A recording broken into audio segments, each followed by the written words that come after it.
It's with great pleasure that I welcome back Dr. Sean Patel, who's the CEO and founder of Prep Expert, the title sponsor of the College Admissions Process podcast. Sean, you have a special message for the listeners? Hey, John, I just wanted to mention for all the parents and students who are listening to this great podcast, we have a really special offer only for listeners of the College Admissions Process podcast for Prep Expert. So if your student is going to be taking an online SAT, ACT, PSAT course anytime soon, or is looking for one-on-one tutoring with top 1% tutors, head over to prepexpert.com. We offer live online courses for every college admissions exam. On top of that, we have the best score guarantees, best curriculum, and best instructors in the test prep industry. And just for listeners of the College Admissions Process podcast, you can get 20% off any online SAT or PSAT or ACT course, as well as one-on-one tutoring. So you can get 20% off. Just make sure you use the promo code College Talk. That's one word, College Talk, and you'll get 20% off just for listeners of the College Admissions Process podcast. And I hope you guys can use that to your advantage, save a bunch of money at prepexpert.com. Thank you so much, Sean. And to everyone out there, once again, that promo code is College Talk. That's one word, College Talk. Thank you all, and best wishes. Welcome to The Cap, where we are here to speak with college reps and other professionals in the field of college admissions to help answer all your questions and guide you through every step of the process. So if you're serious about college admissions, you've come to the right place. Are you ready? Let's talk about it. And now, here's your host, Dr. John Durante. Welcome to The Cap, the College Admissions Process podcast. I am your host, John Durante, and it is with great pleasure that I welcome back Pamela Pillo, who's the Assistant Vice President of Undergraduate Admissions at Sacred Heart University. Now, Pam is a veteran on the podcast. She was here back on episode 10, which was released in March of 2022.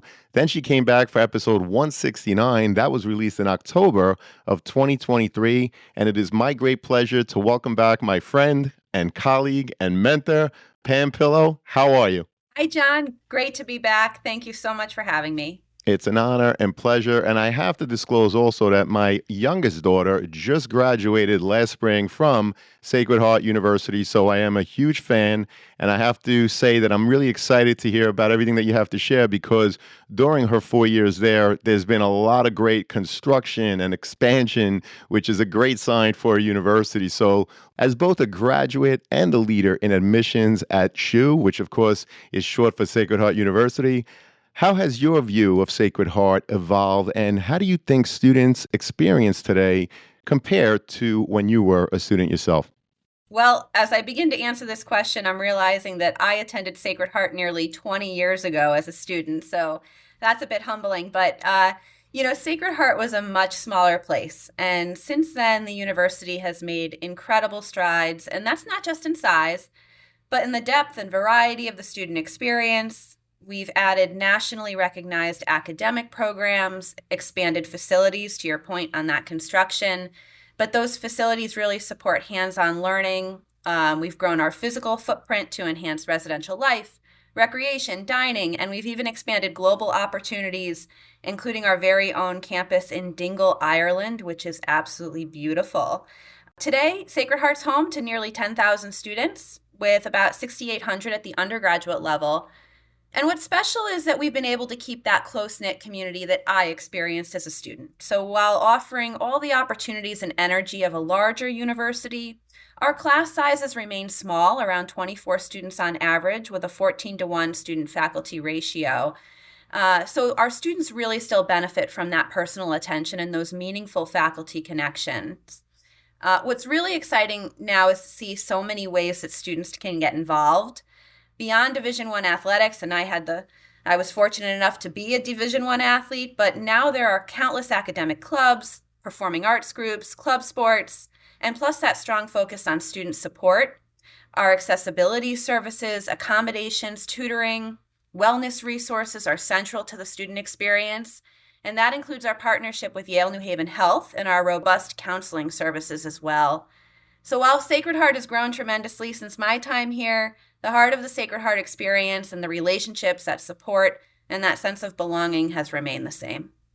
Well, as a parent of a student who graduated, I could definitely attest to all of the growth and expansion that I saw again in those 4 short years. You mentioned your Division I athletics, your very small student to faculty ratio, all of your wellness programs and supports that you provide students, which are truly phenomenal. And I appreciate that my daughter was at the great Sacred Heart University. Now, Pam, for students exploring Sacred Heart's pre-professional tracks, like health sciences, business, education, or even communications, what distinguishes SHU's approach to preparing them for careers or graduate study?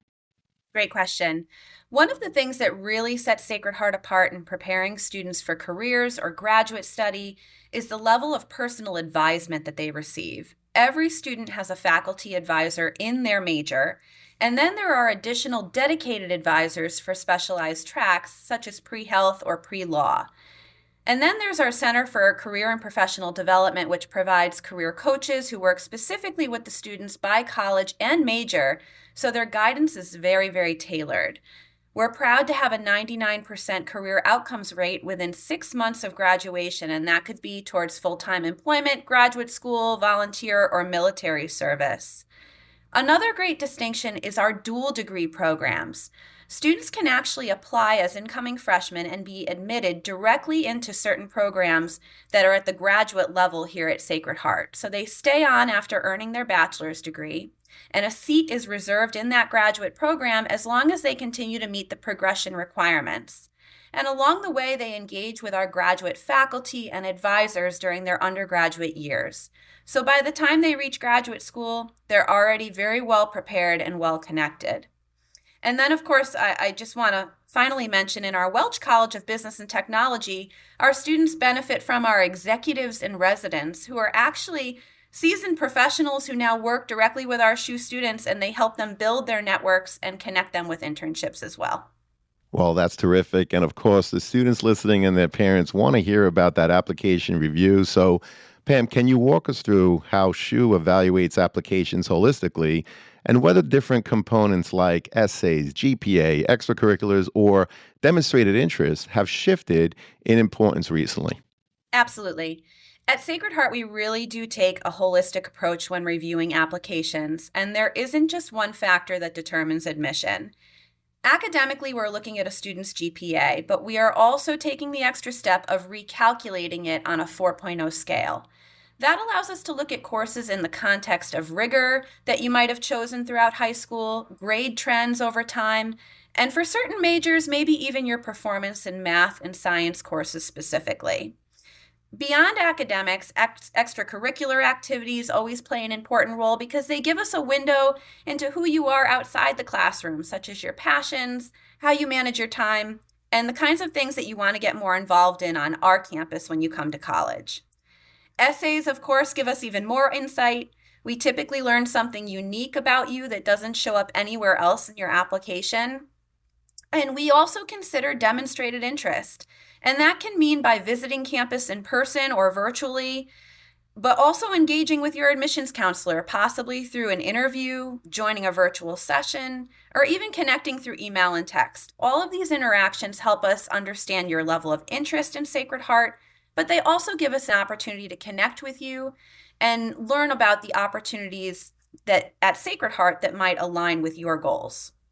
Well, I appreciate you talking about the fact that you do track demonstrated interest as part of the application review. So students, if you're interested in Sacred Heart University, visit, attend a webinar, virtual events, open those emails if there are links, engage with the links. And certainly if a representative is visiting your high school, or if you're fortunate enough to meet one at a college fair or on campus, make sure you say hello and definitely scan the QR code or register. Am I right, Pam? Would you agree with that? Absolutely. Absolutely. We can't wait to see you at the high school visits. Fantastic. And I love the overview in terms of reviewing the GPA and how you do recalculate on a 4-point scale. That recalculation, is it for all courses or are you looking just at the core subjects? It is for all courses. Fantastic. And Pam, in terms of your freshman class size, What is your institutional priority for how many students you aim to matriculate, and how many applications do you typically receive to meet that goal? Sure. Our recent first year classes have ranged around 1850 to 1950 students, and that's where we hope to stay. And in order to meet that goal, we typically generate between 16,000 and 17,000 applications each year, and our acceptance rate usually falls in the lower 60% range. Well, that's terrific. So I just want to repeat that you receive about 16 to 17,000 applications to yield a freshman class of approximately 1850 to 1950. And so the acceptance rate is somewhere in the 60% range, which is fantastic. So Pam, beyond class size, what can you share about SHU's institutional priorities more broadly, and how might those priorities shift from year to year? Sure. That first year or freshman enrollment is always a consistent priority for us. And in admissions, we put a lot of emphasis on really delivering that quality experience. We focus on individualized counseling, especially when it comes to financial assistance, so families feel supported in assessing if SHU is the right fit. And we also keep ROI in mind, right? That return on your investment. We ensure that students have 4+ years of integrated and robust support in our career and professional development, and strong ties with our SHU alumni and access to graduate school options as well, as I mentioned. But higher education is changing in a lot of ways, and some of those changes are beyond our control. So we also adjust our priorities and focuses as those things change and shift as well. One area we've been very intentional about is supporting our transfer and part-time students. There are many reasons why a student might transfer, so we've worked to make that pathway a bit smoother by streamlining admission, offering flexible credit policies, dedicated academic advisors, and robust orientations for transfers and part-time students to integrate quickly into our community. For other students, beginning part-time can be the right fit, possibly through easing into college before transitioning full-time or transferring in from a community college into one of our fully online part-time degree completion programs. So I think we've done an excellent job with the traditional pathway from high school to college, but a growing priority for us is to meet students where they are, whether that's a first-time freshman transfer or pursuing a non-traditional route to college. Well, you definitely meet students where they are, and particularly when they're coming from high school to your awesome campus. But I appreciate you also sharing students that are transfers and also who might begin as part-time students. So that's terrific. Pam, has Sacred Heart made any changes to its test optional policy in light of the evolving admissions landscape? And how should students decide whether or not to submit those scores? Sacred Heart has been test optional for more than 13 years. So this approach is not new for us, and we'll continue with that policy moving forward. For students who do take the SAT or the ACT, we generally encourage submitting scores if they are an 1100 or higher, as that level can strengthen an application. This year, our enrolled students averaged around a 1260 SAT or a 27 on the ACT. But every student's situation is unique, and we always recommend consulting with an admissions counselor to talk through whether including test scores will add value to the application. Well, that's terrific. And I appreciate you giving the actual number. So for the SAT students, if you're scoring an 1100 or higher, you should absolutely consider, as per Pam, submitting. Now, what about the ACT? Is there a cutoff in terms of when they should submit the ACT score? Yes, if students score a 22 or higher on the ACT, we would also encourage that submission. Fantastic. And now, what about students who are majoring in something that's a little bit more competitive? For example, I know you have a terrific nursing program. How does the test optional nature of the application review change, or is it the same for your nursing students?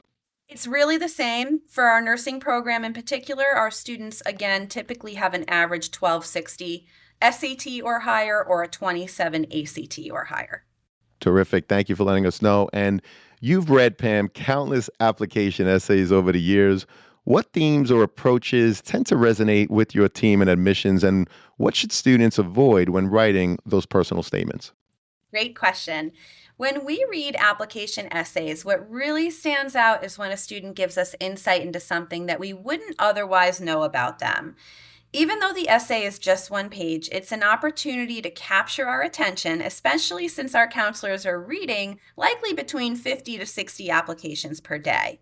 So clarity and readability are what matter most to me, even more than the topic itself. That said, we do read a lot of essays about sports injuries or potentially how a family member inspired you. So, as students, you just might want to keep in mind that these topics are fairly common. But ultimately, a well written essay that's creative and highlights something unique about a candidate is always going to stand out. Terrific. And Pam, are there any majors or programs at SHU that have become even more competitive in recent years? And what advice do you have for students applying to those areas? Yes, certain programs have become more competitive in recent years, particularly in the health professions. For example, our dual degree in physician assistant studies, our PA program, is our most competitive program. It's actually capped at just 42 students, and our acceptance rate is around 12%.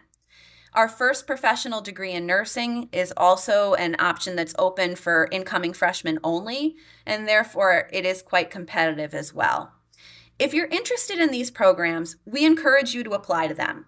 We're going to carefully review your application, and if admission isn't possible, we will recommend another program or pathway here at Sacred Heart that will help you achieve your goals, such as the Accelerated Second Degree Nursing Program, which is 15 months after a bachelor's degree. You can sit for your RN licensure, or there's a pre-professional pathway for PA, Physician Assistant Studies. These alternatives and tracks or pathways can sometimes be a better fit for a student. For students applying to these competitive programs, we strongly recommend that when interviews are offered with admission counselors to take advantage of them. They give applicants a chance to stand out. And if Sacred Heart is your top choice, applying through our early decision or binding application plan can be a strategy. Since it's binding, careful planning and exploring all pathways is certainly key. Well, I'm glad that you talked about early decision, which is probably, right, the best way to demonstrate your interest. So what about AI, Pam, which of course is a hot topic in higher education? Is it used at all in Sacred Heart's admissions process or in the way your team communicates with prospective students? And if not, do you see that changing in the future? Sacred Heart emphasizes personal interaction with prospective students. So, our admission counselors are communicating directly with our prospective students and families. We have not used AI in that regards. However, we are exploring how AI could efficiently provide some more commonly sought out information about Sacred Heart and also streamline some of our operational processes. The goal would be to free our team up even more to be available for more meaningful conversations, interviews, and one-on-one guidance with students. Hey, podcast friends, if you've been enjoying the College Admissions Process podcast, I'm excited to share my new book, Straight from the Admissions Office, Insider Strategies for College Applications. It's packed with insights and tips from over 250 podcast episodes with admissions professionals designed to make the college process less overwhelming. Whether you're a student, parent, or college counselor, it's a valuable resource for navigating the admissions process. By grabbing a copy, you're also helping to support the podcast. The links are in the show notes. Thank you, and best wishes to all with the college admissions process. Well, thank you for that. And Pam, parents of high schoolers often ask how their children can make the most of their summers. What types of summer experiences or enrichment activities stand out to you during the admissions review process? For rising juniors and seniors, one of the best ways to spend summer is by touring colleges and getting a sense for what all the different campuses have to offer.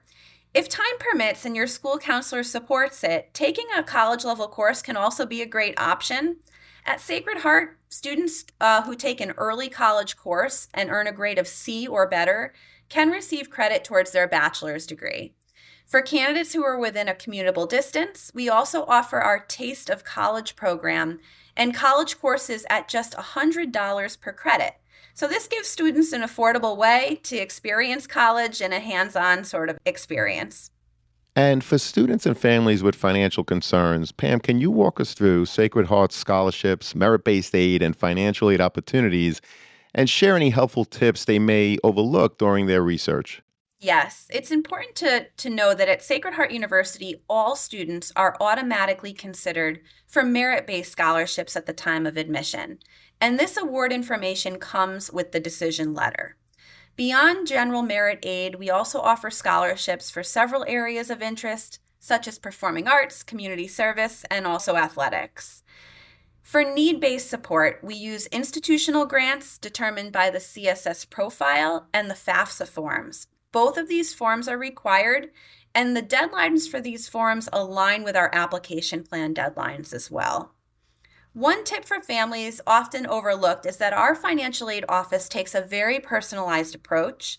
Financial assistance counselors are matched with students alphabetically by last name and remain the student's point of contact for all 4+ years. So this ensures continuity and individualized guidance throughout the college experience.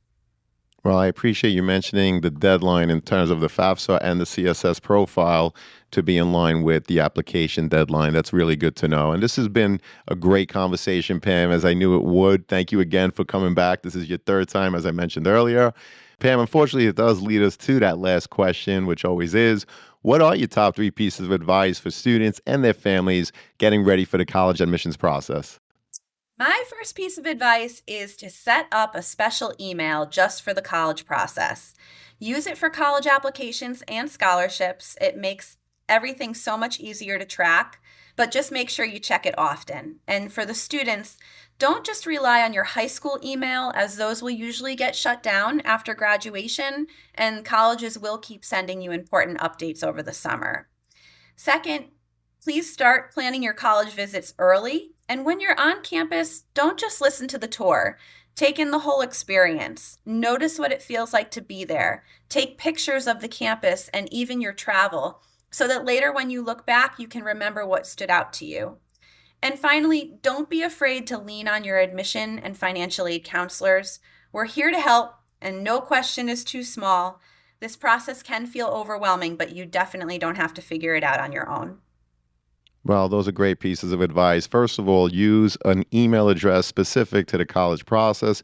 Many students, sometimes they'll use their high school email address, and due to the firewalls, they miss a lot of important information. So you definitely want to have a special email for the college process, as Pam explained beautifully. Visit early, but also take pictures, take notes in terms of the commute, how close, how far, because those are things that will definitely help you later on to come up with that balanced list of schools that you're ultimately going to apply to.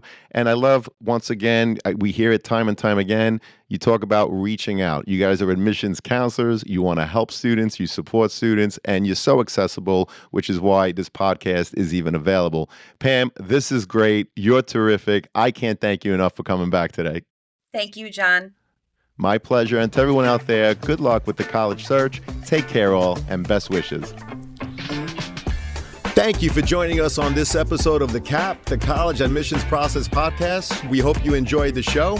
If you did, please don't forget to tell a friend and follow us on Facebook, Instagram, Twitter, and wherever you listen to your podcasts. I am your host, John Durante, and I look forward to seeing you on the next episode of the CAP.